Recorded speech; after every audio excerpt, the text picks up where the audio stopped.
Благодарам на сите, да ви се заблагодарам за присуството, за учеството и за навистина конструктивната дебата и се надевам дека во овој дух ќе продолжиме во годините кои што следуваат пред нас. Би сакал малце повеќе да проговорам околу точката, не само протоколарно и не само во насока на отварање на Националниот совет, туку еве и во мојата улога како пратеник во Собранието на Република Македонија. Се сеќавам дека од истата оваа говорница, во истата оваа сала, пред многу години, кога комесар за проширување на Европската Унија беше Оли Рен, исто така зборувавме зошто таа година нема да се отворат преговори и дали следната година ќе е досна да се отворат преговори или не. За жал, 2021 година имаме иста или слична дебата. И во таа насока би сакал да позборувам за две работи. Првата работа за која што сакам да позборувам е колку е возможно да Македонија ги отклони проблемите кои што ги има, не само за почеток на преговори, туку и во делот на преговорите после тоа. И второ, дали треба како општество и како политички субјекти, но и како представници на целокупното општество, тука ги имаме стопанските комори, ги имаме верските седници. Се надевам од следната седница на Националниот совет, кога помеѓу себе ќе успеат да најдат договор и граѓанскиот сектор, дали како општество не треба да продискутираме за тоа како да ја развиваме државата во вакви услови. Во однос на првата точка, која што сакам да ја отворам, гледаме, јавноста е делумно информирана, не би рекол целосно, во однос на состојбите со Бугарија. Гледаме дека за жал таму неаме пријател и конструктивен партнер во ниеден дел од бугарското општество. Не е дека досегашните владеачки партии има еден став, па опозиционите кои што можат утре да бидат влада има друг став. Напротив, ставот е неподелен и тој став Бугарското национално собрание како консензус го изгради во ноември 2019 година. Клучното прашање што се отвара е зашто не се искористи периодот од некаде јуни месец 2018 година до формалното бугарско вето во март 2020 година, но тоа е нешто за што многу пати до сега сме дискутирали. Но фактот денес е дека не можеме да сме големи оптимисти со Бугарија, доколку нема спремност да целосно се обезличи македонската држава и македонскиот народ како основен субстрат на македонската држава. Во таа насока би сакал да дадам и една критика на односот на владата во делот на разговори со Бугарија, имено тие се завиени во една тајност. Јавноста нема достапни информации. Најголем дел од информациите стигаат од странски медиуми или од странски политичари и представници, но никако од домашни политичари и представници. И тоа мислам дека е за критика. Во исто време, јасно е дека позициите на соседна Бугарија се такви да човек е тешко да биде оптимист, особено што после договорот за пријателство и добрососедство од 2017 година, кога беше најавувано дека сите прашања се затворени, гледаме дека не се затворени сите прашања, што значи, без разлика што јас и со тој договор не се слагам, што значи дека веројатно и тогаш Бугарија не влегла со добра намера во целиот овој процес. Во таа насока,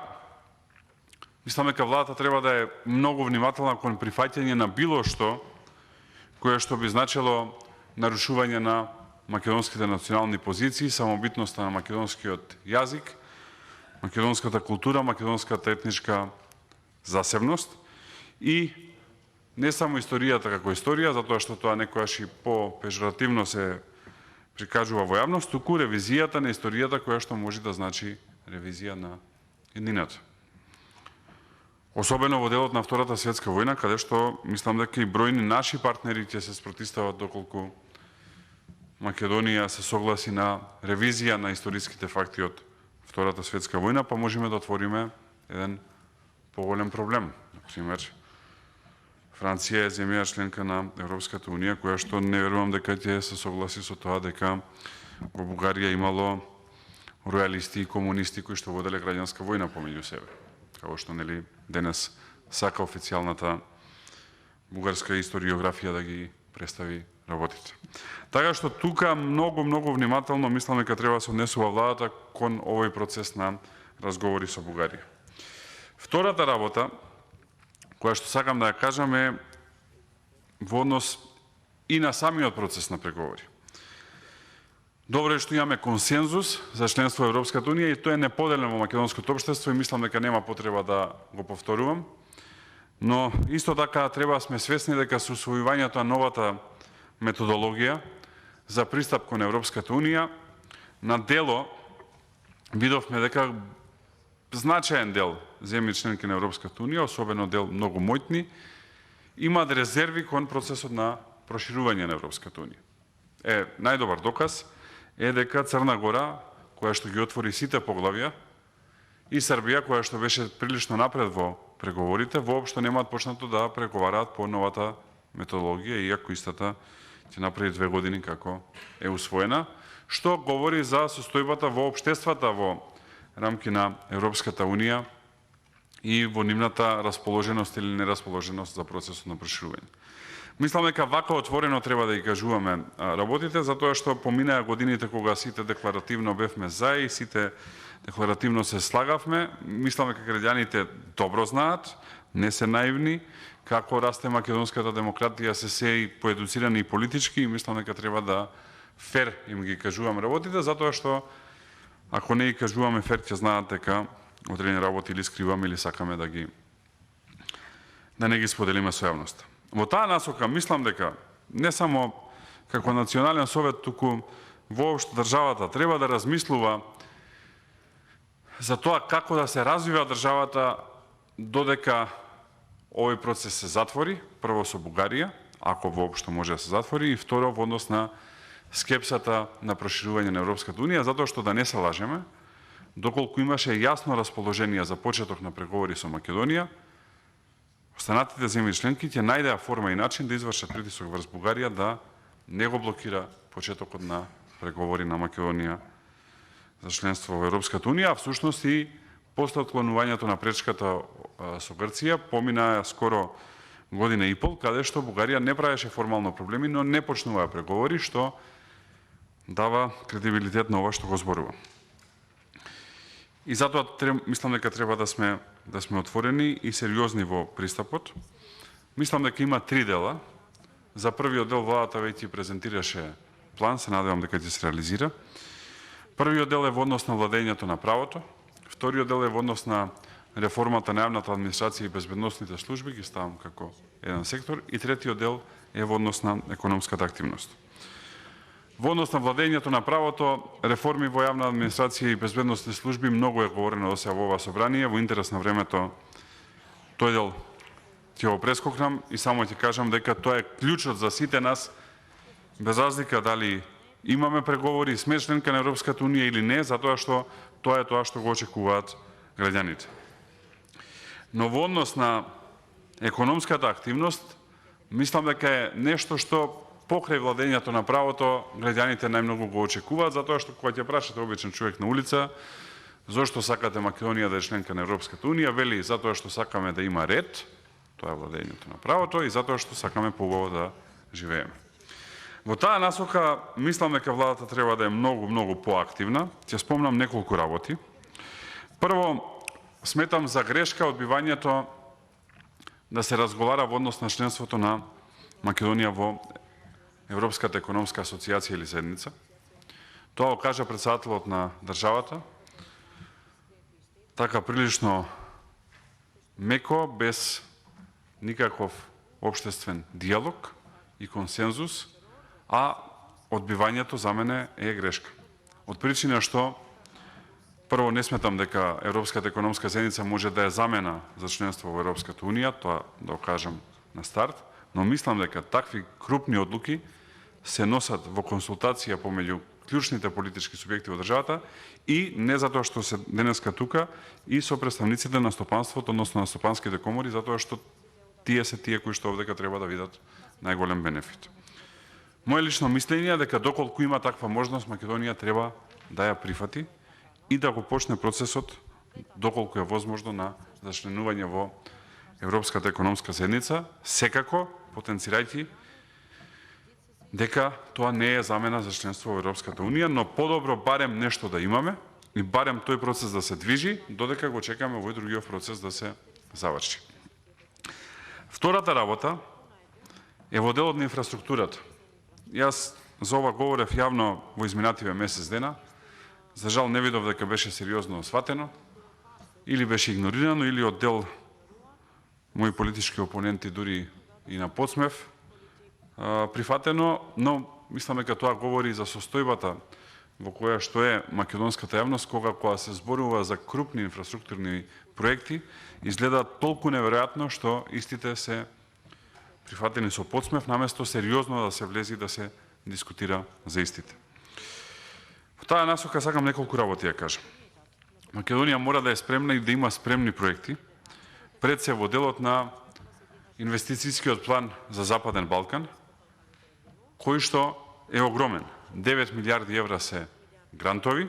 кои што директно може да се добијат како грант, и некаде уште, зависно варира како ја гледате сумата, еве до 21 милиарда поволни кредити кои што можат да се повлечат за големи инфраструктурни проекти. До сега не добивме кредибилен одговор дали Македонија има спремни проекти да аплицира за истите. Видовме како соседна Србија одржа лекција во делот на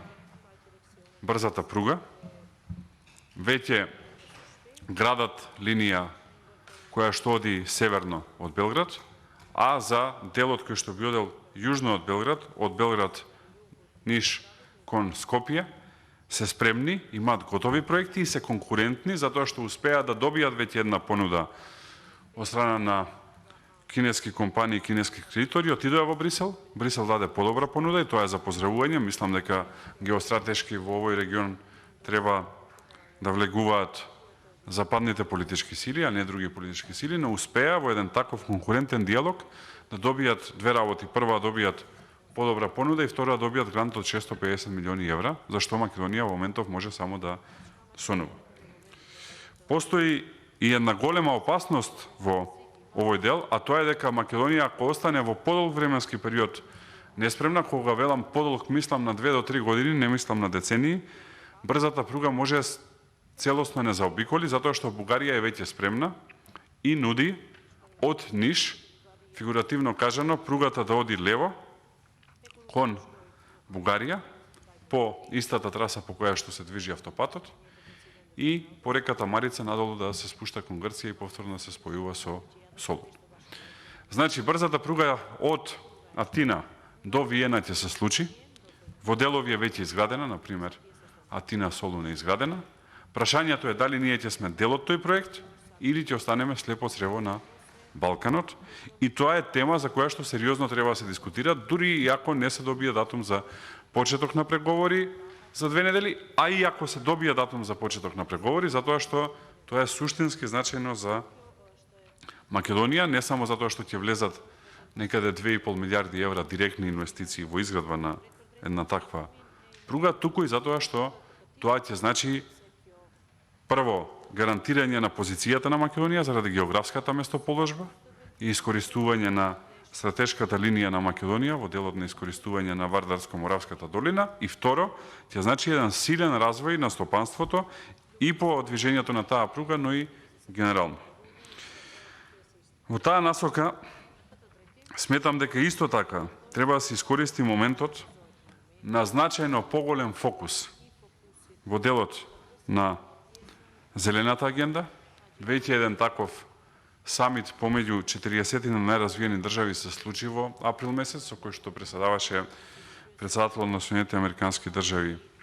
Џо Бајден, а за 15 јуни е најавен самит помеѓу Европската Унија и Соединетите американски држави, на кој што исто така председателот Бајден ќе присуствува и на кој што во Брисел ќе се случи, на кој што една од главните теми ќе е токму